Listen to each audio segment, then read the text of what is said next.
कार्यक्रम के प्रायोजक हैं श्री मदन भाई रेखाबेन हुमड़, रूपेन प्राची हुमड़, अनगवीर आर्शवीर हुमड़, रिक्ता विशाल सेठी, आरिका अर्जुन सेठी। उपस्थित भव्यात्मा आचार्य कुंद कुंद भगवान रयन सार जी की 22वीं गाथा। उपस्थित भव्यात्मा आचार्य कुंद कुंद भगवान रयन सार जी की 22वीं गाथा में मुनियों के आहार के बाद भोजन करने का उपदेश देते हुए कहते, जो मुनि भुत भसेशम भुज्यति सो भुज्यते निरुद्दिठम संसार सार सौखम कमसो निब्बाण वर सौखम। जो भव्य जीव मुनि भुत वशेषम मुनि के आहार के बाद भुज्यति भोजन ग्रहण करता है, सो वह संसार सार सुखम संसार के सारभूत सुखों को कमशो क्रमशः निब्बाण वर सुखम मोक्ष के उत्तम सुख को भुज्यते भोगता है, ऐसा निरुद्दिठम जिनेन्द्र देव ने कहा है। आचार्य कुंद कुंद भगवान कहते हैं, जो मैं कह रहा हूं यह कुंद कुंद स्वामी के वचन नहीं है, ये भगवान जिनेन्द्र के वचन है। जैसा भगवान ने कहा है मैं वैसा ही कह रहा हूं, इसमें अपनी तरफ से ना कुछ मिलाया है ना कुछ घटाया है। जैसा भगवान ने कहा ज्यों का त्यों मैं आपसे कह रहा हूं। जब आचार्य भगवान कुंद कुंद के द्वारा हमें साक्षात भगवान का उपदेश सुनने को मिल रहा है और वे उस उपदेश में निरुद्दिठम कह करके कह रहे हैं कि जो मुनियों को आहार दे करके भोजन ग्रहण करता है वह संसार सुहम संसार सार सुहम संसार का सार रूप जो सुख है इसको जितने लोग हैं सभी सुख चाहते हैं।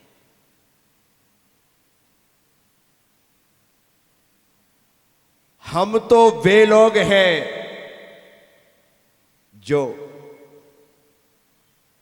इंद्रिय सुख के मिलने पर ही संतुष्ट हो जाते हैं। भर पेट भले ना मिले, प्लेट भर ही मिल जाए उससे ही खुश हो जाते हैं। जबकि आचार्य गुणभद्र स्वामी आत्मानुशासन में लिखते हैं कि सुख की इच्छा करना तो मोक्ष सुख की इच्छा करना, सुख को पाने की भावना करना तो मोक्ष सुख को पाने की भावना करना, सुख को पाने की साधना करना तो मोक्ष सुख को पाने की साधना करना।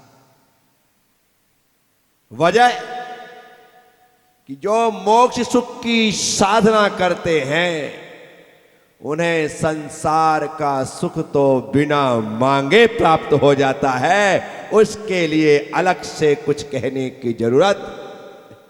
जो बिना मांगे मिलता हो उसे मांगने की जरूरत क्या। फिर वह मांगो जिसे पाने के लिए जीवन की हर एक सांस होम देनी पड़ती है, तब जाकर के वह सुख किसी भाव में प्राप्त होगा। इसीलिए हम लोग तो बड़े थोड़े से सुख में संतुष्ट हो जाने वाले लोग हैं।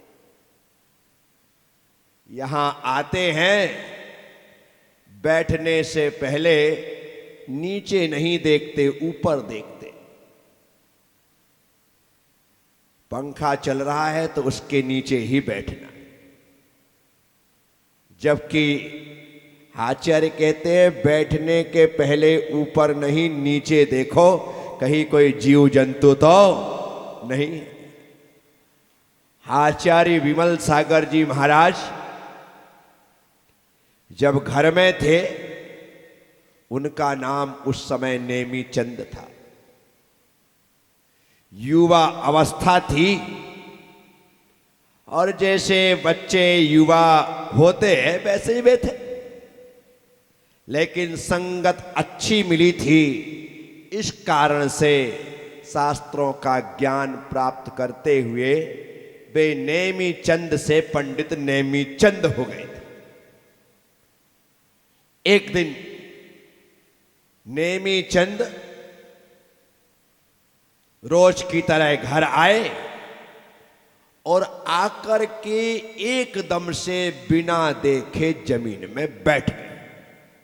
तब उनके पिता बिहारी लाल ने कहा, नेमी तुझसे अच्छा तो कुत्ता है, तुझसे अच्छा तो कुत्ता है। जो जमीन में बैठता है तो पहले पूंछ से साफ करता है, उसके बाद जमीन में बैठता है। यह बात नेमी चंद को चुभ गई। पंडित तो थे ही, शास्त्रों का स्वाध्याय तो कर ही रखा था, पर पिताजी एक पंडित बन चुके बेटे से कह रहे हैं तुझसे अच्छा तो कुत्ता है। भीतर तक पिंच कर दी। मन ही मन में संकल्प ले लिया, मुझसे अच्छा कुत्ता है पिताजी, ठीक है। अब मैंने सबसे अच्छा बन करके नहीं दिखाया तो मेरा नाम भी नेमी चंद। ऐसा भाव मन में आया, कुत्ता पूंछ से जमीन साफ करके बैठता है, मैं पिच्छी से जमीन साफ करके बैठूंगा। यह भाव उनके भीतर आया कि अब कुछ भी हो जाए, मैं पिच्छी पकड़ूंगा पकड़ूंगा पकड़ूंगा। और यह भाव आते ही उनके भीतर वैराग्य हिलोरे लेने लगा। पिता ने तो उलाहना दी थी, परंतु उलाहना बेटे के वैराग्य का कारण बन जाएगी, ऐसा बिहारी लाल ने सोचा नहीं था कि बिहारी लाल का बेटा पद विहार करने वाला, पद विहारी साधु बनने का भाव पैदा कर देगा। हुआ वही तीर्थ भक्त शिरोमणि आचार्य श्रेष्ठ, 18 भाषाओं के ज्ञाता, पशु पक्षी की आवाज को समझने वाले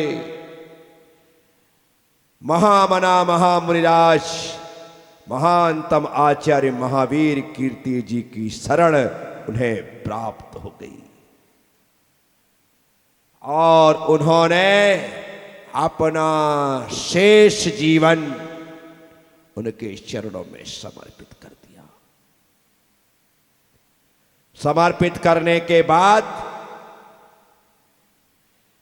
उन्होंने जिस तरह से गुरु कहते रहे उस तरह से वे चलते रहे।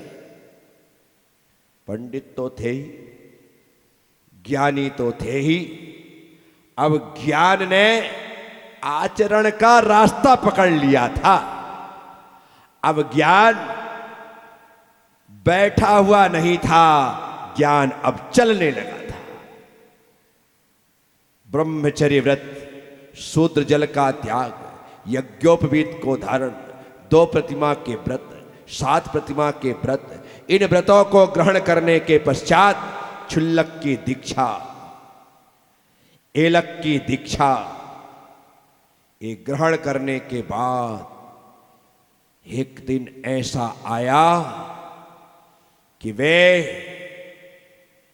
जिस अवस्था के लिए लालायित थे उनके गुरुदेव महावीर कीर्ति जी ने सोनागिर जी में उन्हें मुनि दीक्षा प्रदान कर दी और वे सुधर्म सागर से मुनि विमल सागर हो, विमल सागर बन गए। पिता ने कहा था तुझसे अच्छा तो अब उनसे अच्छा कौन होगा बताइए, जो हमेशा इरियापत के साथ चलते हुए बैठते थे तो आदान निक्षेपण समिति का परिपालन करते थे, रखते उठाते थे, उठते बैठते थे, पिच्चिका से परिमार्जन करते थे। उसके बाद हाफ है, आने के बाद बिना नीचे देखे से ऊपर देखते हैं। पंखा चल रहा है तो वहां पर बैठ जाओ, कूलर चल रहा है तो वहां पर बैठ जाओ। क्यों? क्योंकि हमें तो इतना सुख ही बहुत लगता है, पर्याप्त है, ठंडी हवा मिल गई और क्या चाहिए था। इतने से संतुष्ट मत होना। जो लोग थोड़े से संतुष्ट हो जाते हैं वे बहुत पाने से वंचित रह जाते हैं, उन्हें बहुत नहीं मिलता है। इसीलिए हमें थोड़ा सुख छोड़ करके बहुत सुख को पाना है। इंद्रिय सुख, सामान्य सुख कहलाता है, उसके बाद आता है सहज सुख, जो सिर्फ सम्यक दृष्टि को भेद ज्ञान के बाद प्राप्त होता है।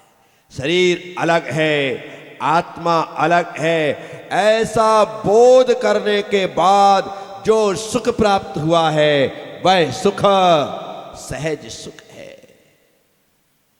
उसके बाद आगे चलते हुए जब साधु अवस्था को धारण करके शुद्धोपयोग की स्थिति बनती है और वह जीव अपने आप में खो जाता है, शुद्धोपयोग में होता है, तब उसके लिए अतीन्द्रिय सुख होता है।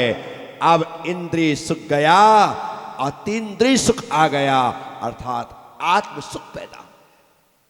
आत्म सुख जब सनह सनह बढ़ता चला जाता है और कर्म कटते चले जाते हैं तो एक दिन वह आता है कि कर्मों की 63 प्रकृतियों को क्षय करके जीव केवल ज्ञानी होता है, 13वें गुण स्थान में पहुंचता है और वहां वह अनंत सुख को भोगता है। इंद्रिय सुख को सहज सुख बनाओ, सहज सुख को अतीन्द्रिय सुख बनाओ, अतीन्द्रिय सुख अनंत सुख बने। उसके बाद शेष बचे 4 अघातिया कर्म और उसमें भी वेदनी कर्म के क्षय होते ही यह आत्मा अव्यावाद सुख से युक्त हो जाएगी। वही सुख सुख है, बाकी सुख तो दुख है। इसीलिए जिन इंद्रिय सुखों को प्राप्त करके हम सोचते हैं कि हमें सारे सुख मिल गए, यह इस जीव का भ्रम है कि इसने इंद्रिय सुख को सुख मान रखा है, जबकि इंद्रिय सुख दुख ही है। नाम उनका सुख है, नाम उनका। इसीलिए शास्त्रों में इंद्रिय सुख को सुखाभास कहते। क्या कहते? सुखाभास। जैसे मृग मरीचिका, भगवती आराधना जी में आचार्य मृग मरीचिका की डेफिनेशन लिखते हुए कहते, धरती की ऊष्मा और सूर्य के प्रकाश से, धरती की ऊष्मा और सूर्य के प्रकाश से जब मनुष्यों और पशुओं की नजरों को पानी का भ्रम होता है, उसे मृग मरीचिका कहते हैं। धरती की ऊष्मा और सूरज की किरणों के जब समावेश होता है, दोनों एक दूसरे से टकराती हैं, तो दूर सुदूर पानी का भ्रम पैदा हो जाता है। आप गाड़ी चलाते हैं, आपने गाड़ी चलाते हुए गर्मी के दिनों में कई बार देखा होगा कि आगे आपको 50-60 मीटर आगे पानी दिखाई देता है। मैं विहार करता हूं, मुझे भी गर्मी के दिनों में 50-60 मीटर आगे पानी दिखाई देता है। जब 50-60 मीटर चल करके पहुंचता हूं तो पानी 50-60 मीटर आगे चला जाता है।